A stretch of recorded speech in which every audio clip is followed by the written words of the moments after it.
ठीक है सीमा, जब आप भारत में एंट्री करती हैं किस तरीके से ये एंट्री की जाती है? क्योंकि मैंने कई इंटरव्यू में आपके देखा कि आप कहती हैं कि वहां पर आधार कार्ड मांगा जा रहा था, लेकिन सचिन ने फोन पर बात की और उसके बाद आपको एंट्री मिली भारत में। इन्होंने वहाँ आधार कार्ड पुलिस वाले से बात नहीं करी। इन्होंने जहाँ से हम टिकट करा रहे थे, हर कोई अपनी तरीके से पूछ रहा है, तो बात एक ही है, तरीका भले अलग बताने का है, बात एक ही है। जहाँ से हमने टिकट कराई थी उन्हीं से इन्होंने बात करी थी कि मेरी पत्नी है, आ रही है। तो नाम लिखवाने समय इन्होंने बात करी थी, क्योंकि मेरे बच्चों के नाम हिंदू धर्म में है, तो यही नाम मैंने लिखवाए। और मैं साड़ी और मतलब फुल हिंदू धर्म की तरह थी, क्योंकि मैं संदूर तो मैं पहले लगाती थी, साड़ियाँ मेरे पे पहले से भी थी, तो इसलिए हाँ पूछा गया, किसने कहा नहीं पूछा, पूछा गया मुझसे कि तुम कहाँ से हो। पूरा एड्रेस मैंने उनको इनका बताया।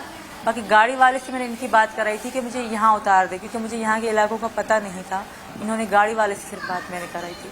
बाकी वहाँ के एक ही ऑफिसर आए थे, नेपाली ने मुझसे कोई क्वेश्चन नहीं करा। जो इंडियन के थे उन्होंने मुझसे, एक ही आदमी आए थे पुलिस वाले, उन्होंने मुझसे पूछा था कि तुम कहाँ से हो, नाम पूछा मुझसे, मेरे बच्चों का पूछा। तो मेरी बेटियाँ बीमार हो गई थी, उल्टियाँ कर करके, 3 दिन का सफ़र था गाड़ी का, तो उन्होंने इतनी ज़्यादा सवाल नहीं करे, सिर्फ यही पूछा। मेरा पर्स भी चेक किया गया मैम, मेरे नीचे वाले जो बैग दोनों थे वो भी चेक करे गए। जी मैम। लेकिन सीमा जी, आप कब सचिन के संपर्क में आई और आपको डर नहीं लगा जब आप सचिन से बात किया करती थी, या जैसे भी आप जुड़ी सचिन से, आपको नहीं लगा कि हैदर, जिस तरह से आप हैदर के बारे में बता रही हैं कि अगर हैदर को पता चल जाएगा तो फिर वो क्या सलूक करेगा उस वक्त आपके साथ?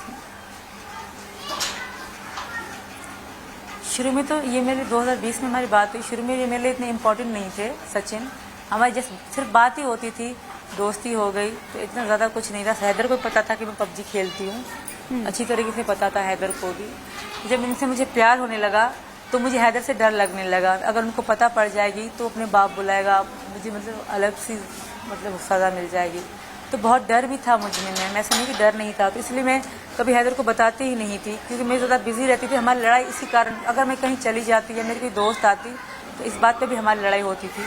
वो बहुत शकी मिजाज थे, और मेरा यहाँ आने का कारण भी यही था, क्योंकि मैं उनके साथ कभी खुश नहीं रह सकती थी मैम। मैं यहाँ बहुत खुश हूँ। पर आप कंफर्म थी, आपको ये पूरा उम्मीद थी कि हाँ आप भारत इस तरह से आ ही जाएंगे, क्योंकि लीगल तरीके से तो आप भारत नहीं आई हैं? मुझे डर था, ऐसा नहीं मुझे डर नहीं था, पर वहाँ घुट घुट के जीने से एक बार मरना अच्छा है। मैंने इनको भी कहा था अगर मैं मर गई तो मेरे बच्चे संभाल लीजिए, क्योंकि रिस्क था, बहुत बड़ा रिस्क था। पर जैसे भारत और नेपाल के रिलेशन है तो मतलब इतना ज़्यादा भी नहीं था।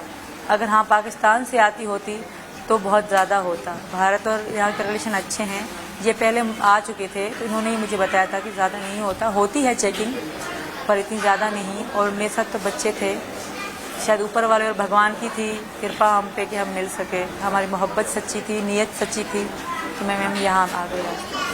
ठीक है, आपने बताया पबजी वाला प्यार, लेकिन क्या उम्र इसके बीच में दरार नहीं बनी कभी सीमा?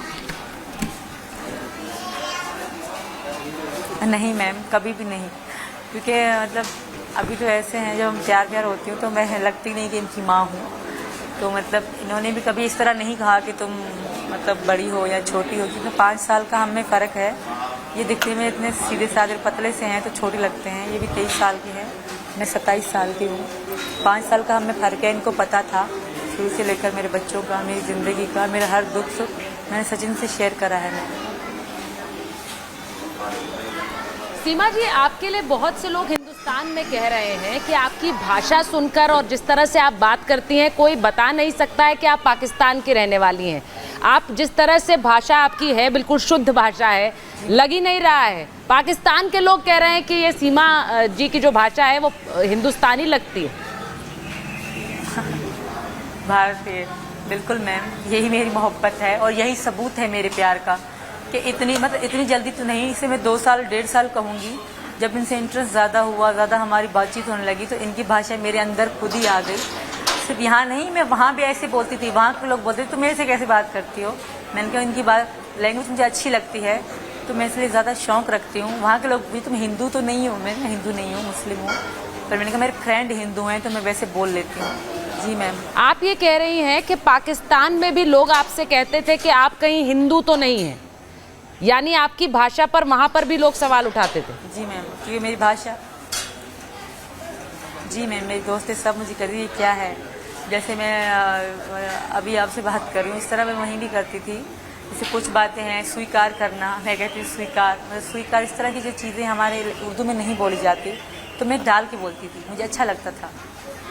नहीं, मैंने ये इसलिए पूछा है सीमा जी क्योंकि आप जानती हैं कि यहाँ पर, आप जानती हैं आपको लेकर यहाँ हिंदुस्तान में किस तरह की चर्चाएं हो रही हैं। मैं आपसे पूछ लेती हूँ, आप जानती हैं किस तरह की चर्चाएं हो रही हैं?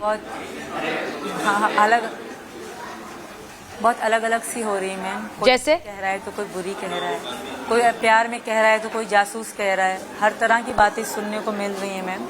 मैं तो नहीं देख पा रही मीडिया क्योंकि फ़ोन नहीं है मुझ पर। अगर सुनाए मतलब बता रहे हैं लोग कि कोई तुम्हें अच्छा कह रहा है, कोई बुरा कह रहा है, कोई जासूस कह रहा है तो कोई कह रहा है मैं प्यार में आई है, कोई मोहब्बत की वजह बता रहा है, कोई मतलब तेज़ दिमाग बता रहा है। और ऊपर वाला जानता है मैम, और एक दिन सब मानेंगे कि मेरी सिर्फ मोहब्बत ही थी कि मैं यहाँ पे आई हूँ, इनका प्यार ही था। और मुझ में हिम्मत जो आती है इनसे ही आती है। ये चुप भले बैठे हैं पर मेरे साथ बैठे हैं, ये मेरे लिए बहुत कुछ है। अगर ये मेरे साथ ना होते तो शायद मेरे मुंह से एक शब्द भी ना निकलता है।